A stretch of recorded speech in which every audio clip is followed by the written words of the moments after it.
$499 US and 549 Canadian dollars.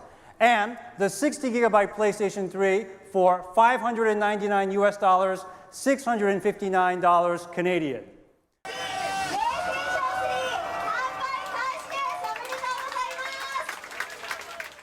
Kutaragi was at a central Tokyo electronics store to hand over the first console, which went to a man from China who didn't give his name. Kutaragi said he was pleased at the turnout, which numbered around 1,000 people at the store. The PS3, as of the date of recording, is the only console with a somewhat working game store, since the Xbox 360's store was shut down on July 29, 2024. If you remember, Sony already tried to take the PS3 offline in July of 2021, but there was so much pushback that they scrapped the plans. How much time exactly the PS3 has left before its services are shut down are unknown, as Sony hasn't said anything about it publicly, but in my opinion it can't be long. But with all that said, let's get on to the specs. The PS3 had some quite impressive specs for 2006, not so much today.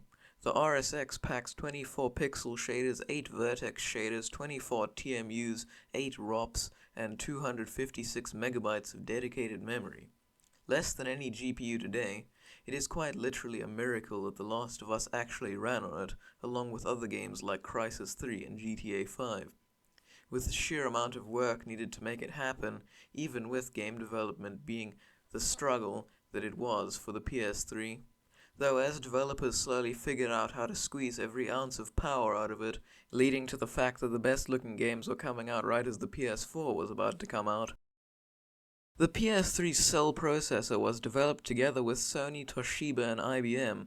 The processor itself also has 256 megabytes of dedicated memory and is a PowerPC-based chip that runs at 3.2 GHz. It was also designed very differently to the normal architecture used in the Xbox 360 or PC. Basically, instead of one very powerful CPU, it has 7 co-processors that all need to be utilized by the developer to make the game run well, making it quite hard to develop for in the beginning. The PlayStation 3 makes my life as a software developer much harder. All of a sudden I'm supposed to figure out how to have this asymmetrical, multi-threaded game, right? And I've never written a single line of multi-threaded code ever, right? It's not like I was like lying awake saying, I need to re-architect every line of code I've ever written in order to get it to work. Writing for SPEs and writing in a PlayStation 3 environment, it's like there are incredibly few programmers who can safely write code in that environment. You make tiny little changes to code running on one of the SPEs and the entire thing will grind to a halt. And you have no visibility into why that's happening. It's just sort of magically running really, really slow. Sony also planned to not include a GPU in the PS3 until game studio Naughty Dog demonstrated that the Cell processor just wouldn't be powerful enough by itself. So quite late in development, Sony contracted Nvidia to make a GPU for the PS3, and so the RSX, or Reality Synthesizer, was born.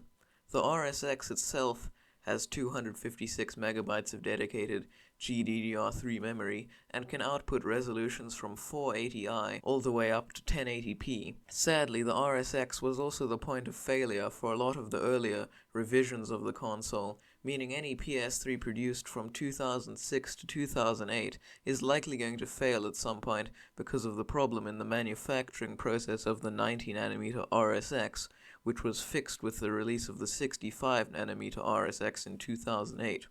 That fixed the yellow light of death problem, but the 90nm chips also took with them the lost support for the other OS feature on the PS3, which was removed in Update 3.21 after it was used to get past the PS3's hypervisor. After Update 3.21, the hacking group FailOverflow found a flaw in Sony's encryption key generation, allowing them to run unsigned code without a USB dongle like previously needed, which they used to add the other OS feature back. They also announced at Chaos Communication Congress, a yearly hackathon hosted in Hamburg, that they could recover Sony's ECDSA private key. Basically, it would allow anyone to sign any software and run it on any PS3, though they chose not to release it publicly as it wasn't necessary to get homebrew software to work. Sony could also do nothing about it. Just a year later, George Hotz, aka GeoHot, Yo, it's GeoHot! published the private key in hexadecimal format, allowing anyone to now sign any code, leading to Sony filing a lawsuit a week later, on January 12th, against GeoHot and also Fail Overflow for violations of the DMCA and CFAA, or Computer Fraud Abuse Act. 2 months later, in March of 2011, the suit was settled, wherein George Hotz agreed to not reverse engineer the PS3 anymore, but that didn't mean that PS3 Homebrew was dead. Far from it. Using the aforementioned private key, GeoHot and other groups made a modified version of Software Update 3.55, which added an app loader as one of the system-installed apps, allowing much easier installation of Homebrew. After the 3.55 custom firmware, or CFW, Sony tried patching the exploits in Update 3.56, but it was almost immediately circumvented, leading to Sony releasing Update 3.60, which was not circumventable. However, there was nothing forcing you to update to 3.60, which caused Sony to rework the PlayStation Network so that only users running the latest update could use online services. Another custom firmware known as Rebug, released on March 31st, 2011, and gave retail PS3s most of the options that the PS3 dev kit had.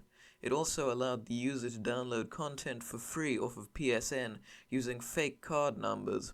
There were also reports of Rebug users being able to use dev PSN, but I couldn't find anything to back this up.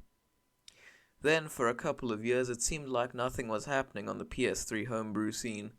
Then, in 2017, a tool was released to convert 4.82 stock firmware to custom firmware, and then in 2020, Biguerville's toolset, or BG toolset for short, released, which allowed firmware 4.75 all the way up to 4.90 to be patched to custom firmware. Sony have also tried many times to patch out BG toolset, but have never succeeded in doing so, and it still remains the main entry point for jailbreaking CFW-compatible consoles, because only the Fat and some of the Slim models actually support full custom CFW. But anything after the Slim model, like the Super Slim, doesn't support CFW, but does support hybrid firmware, like PS3 Hen or Homebrew Enabler, which, unlike custom firmware where the exploits are running all the time, Hen has to be enabled on every boot, which isn't a big problem as it only takes a few seconds. On release it wasn't very stable, but as it got more and more developed, it has become very stable and almost never crashes, at least from my experience and others.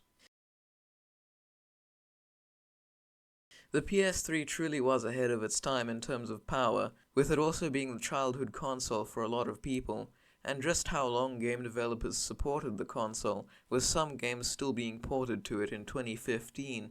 It truly had a diverse library, from Uncharted 2 to The Last of Us, but even today there is still a lot of enjoyment to be had with the console. It may not have the latest graphics, but it has a lot of charm, and just plainly great games in its library. But with all that said, thank you very much for watching.